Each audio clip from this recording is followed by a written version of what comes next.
আসসালামু আলাইকুম। আজকে আমরা আলাপ করব জব শিডিউলিং নিয়ে। আমরা অনেক সময় এসকিউএল সার্ভারে একটি বিশেষ ফ্যাসিলিটি আছে, যেটি হচ্ছে যে কোনো একটা কাজ একটা নির্দিষ্ট সময় করার জন্য শিডিউলার সেট করে রাখতে পারি।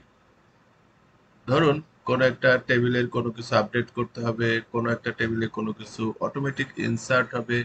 এই ধরনের কোনো কাজ যদি আমরা একটা নির্দিষ্ট সময় পর পর অটোমেটিক হবে, কোনো আহ, আহ, কোনো কোয়েরি চালানো ছাড়াই এই ধরনের কোনো শিডিউল যদি ম্যানেজ করতে চাই, তৈরি করতে চাই, সেটা কিন্তু আমরা এসকিউএল সার্ভারে করতে পারি। তো কিভাবে এই শিডিউল তৈরি করা যায়, চলেন আমরা একটু দেখি। এসকিউএল সার্ভারে আমাদের এখানে এই যে বাইক স্টোর ডেটাবেজ আছে, এইখানে আমাদের একটা টেবিল আছে, যে ব্র্যান্ড টেবিল আছে। ব্র্যান্ড টেবিলে আমরা দেখতে পাচ্ছি যে উম, বেশ কয়েকটা ব্র্যান্ড এখানে আছে। তো আমরা যদি চাই যে এই ব্র্যান্ড টেবিলে একটা নির্দিষ্ট সময় পর পর দিনে একবার বা দুইবার, যাই হোক, আমার একটা ডেটা এন্ট্রি হবে, অটোমেটিক হবে, এরকম একটা শিডিউল আমি তৈরি করে রাখতে চাচ্ছি। সেটা করার জন্য আমাদের এখানে এই নিচে এই যে দেখেন, এসকিউএল সার্ভার এজেন্ট, এটা কিন্তু আবার আপনার ইনস্টল করতে হবে।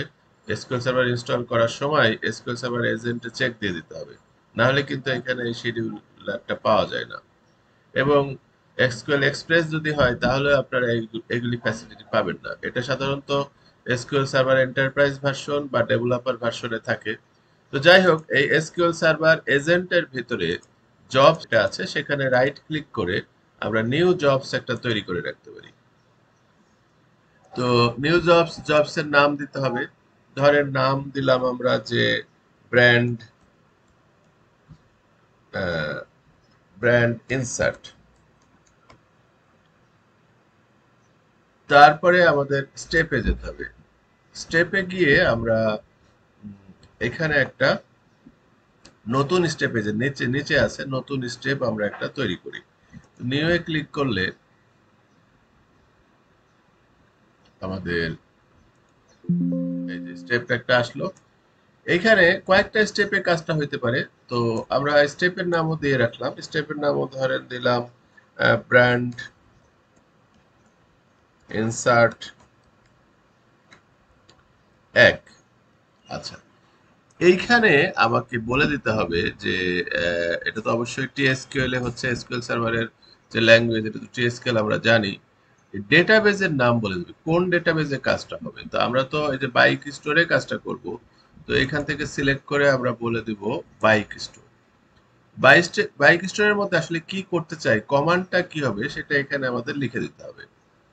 তো আমরা চাচ্ছি যে ব্র্যান্ড টেবিলে কিছু ইনসার্ট করতে। তাহলে ইনসার্ট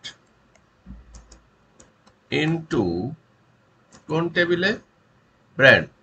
তাহলে ইনসার্ট ইনটু, এখানে ব্র্যান্ড টেবিলের নাম কি আছে, ব্র্যান্ডস আছে। তাহলে BRANDS, ব্র্যান্ডস। তারপরে এখানে ফিল্ডের নাম দিতে হবে। ফিল্ডের নাম কি আছে, ব্র্যান্ড নেম। আমাদের তো ব্র্যান্ড আইডিটা তো অটোমেটিক হবে, ওটা তো প্রাইমারি কি করা আছে এবং অটো ইনক্রিমেন্ট করা আছে। তাহলে এখানে আমরা ফিল্ডের নাম দিব ব্র্যান্ড আন্ডারস্কোর নেম। আচ্ছা, এবার আমাদের ভ্যালু দিতে হবে। ভ্যালুজ, ধরেন আমরা দিলাম যে টেস্ট। এই টেস্ট নামে ডেটাটা এন্ট্রি হবে। আচ্ছা, তা আমাদের এই কি কাজ হবে সেটা বলা শেষ। তাহলে এবার আমরা এটাকে ওকে করে ফেলি। ওকে। আচ্ছা, তাহলে আমাদের একটা স্টেপ হয়ে গেল। এখন এটা কখন হবে, কোন সময় হবে, সেটার জন্য আমার এই শিডিউলস কিন্তু এখন সেট করতে হবে। তো শিডিউলসে গিয়ে আমরা এখানে কিছু নাই শিডিউলস, আমরা নিউ শিডিউলস করে একটা নতুন শিডিউল তৈরি করতে পারি। এখন শিডিউলেরও একটা নাম দিতে পারি। এটা আমরা বলতে পারি যে ডেইলি হোক। শিডিউলের নাম ধরেন আমরা দিলাম ডেইলি। আচ্ছা, ডেইলি শিডিউল। তাহলে এটা আমরা এখানে ডেইলি বলে দেব, ডেইলি কাজটা হোক। এখন কয়বার হবে, একবারই হোক। আচ্ছা, কোন সময় এই কাজটা হবে। এখন আমরা যেহেতু এখন ভিডিও করছি, এখন যদি আমরা দেখতে চাই 11টা 26 বাজছে, আমরা একটা কাজ করি, এটা 11টা 27 করে দিই। তার মানে ঠিক 1 মিনিট পরেই এই ঘটনাটা ঘটবে। এবার আমরা ওকে করে দিলাম এবং এটাও আমরা ওকে করে দেবো। 27 তো অলরেডি হয়ে গেছে আমার ওকে করার আগে। তাহলে তো মনে হয় না এটা কাজটা হয়েছে, কারণ আহ, আমার এটা সেভ করার আগেই 27 হয়ে গেছে। তো এটাকে যদি আমরা আবার এখন ইয়ে করি, নতুন করে রান করি, এক্সিকিউট করি, না এটা হয়নি, কারণ 27 আসলে হয়ে গেছে। তাহলে আমরা এখন কি করতে পারি, আমরা যে জবটা এখন ইনসার্ট ব্যান্ড ইনসার্ট করেছি যেটা, এটাকে আমরা একটু মডিফাই করি। তাইলে আমরা এটাকে ডবল ক্লিক করলেই আশা করছি আবার ওপেন হবে। ওপেন হলে আমাদের শিডিউলের এখানে একটু চেঞ্জ করতে হবে। চেঞ্জ করে 12টা 27-এর জায়গায় আমরা এখন 28 করে দিই।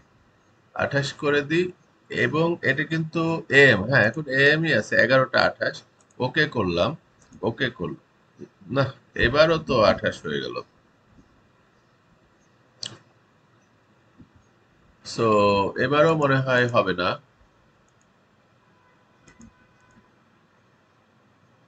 হয়নি। তাহলে আমরা এক কাজ করি, এবার খুব দ্রুত করি যাতে আমার ওই 29 আসার আগেই আমরা সেভ করতে পারি।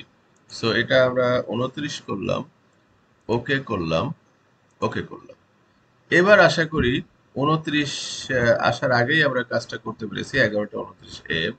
তাহলে আমরা এখন একটু অপেক্ষা করি, দেখি যে অটোমেটিক 11টা 29-এর সময় একটা ডেটা ইনসার্ট হয় কিনা।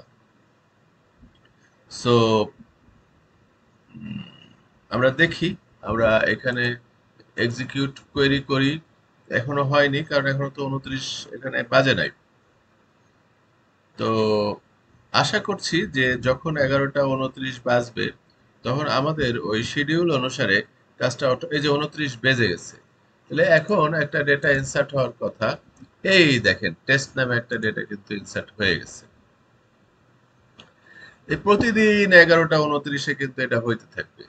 তো এরকম আমি তো একটা এক্সাম্পল দেখালাম, আপনার প্রয়োজনে আপনি কোনো ডেটাকে আপডেট করবেন, কোনো ডেটাকে ডিলিট করবেন। ধরেন কোনো এক জায়গায় হয়তো গার্বেজ একটা জন্মায়, আপনি জানেন যে প্রতি বিভিন্ন সময় এই গার্বেজটা জন্মায়। আপনি যদি এরকম শিডিউল টাস্ক সেট করে রাখেন যে এই ধরনের গার্বেজটা প্রতিদিন ডিলিট করে দেবে, কিংবা চালাচ্ছেন একটা প্রসেস চালাবেন, সেই প্রসেসটা আপনি একটা শিডিউল সেট করে রাখতে পারেন। তো এটা কিন্তু খুবই একটা উপকারী জিনিস, এবং এই ধরনের শিডিউল সেট করার মাধ্যমে বিভিন্ন কাজ কিন্তু ডেটাবেজে অটোমেটিক ডেটাবেজ করে। মানুষের প্রতিদিন আর ওই কাজগুলি করার জন্য কোনো আলাদা করে কোয়েরি চালানো লাগে না, সেই কোয়েরিটা অটোমেটিক হয় এই শিডিউল সেট করার মাধ্যমে। তো খুবই ফ্যান্টাস্টিক একটা জিনিস আপনারা দেখলেন। এই শিডিউলের ব্যবহার করে আপনারাও এ ধরনের কাজ করবেন। আশা করছি ভিডিওটা ভালো লেগেছে। ধন্যবাদ সকলকে।